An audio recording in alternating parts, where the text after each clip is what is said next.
Welcome to this thought-provoking video brought to you by Exodus Capital, the Netflix of financial education.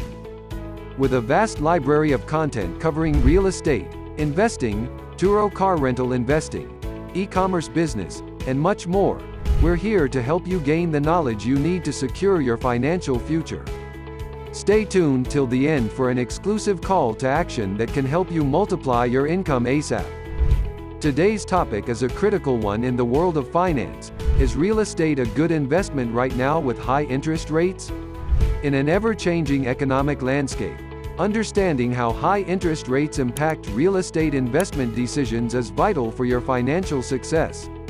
Let's start by addressing the elephant in the room: high interest rates.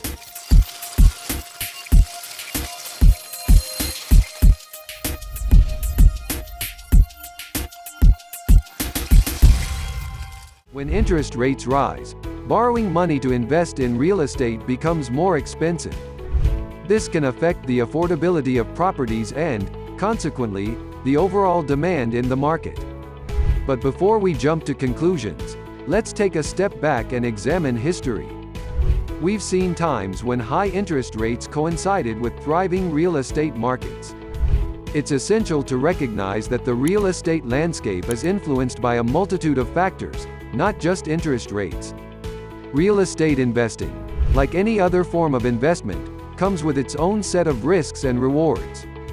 High interest rates may deter some buyers, but they can also create opportunities for savvy investors who can negotiate better deals and secure properties at lower prices.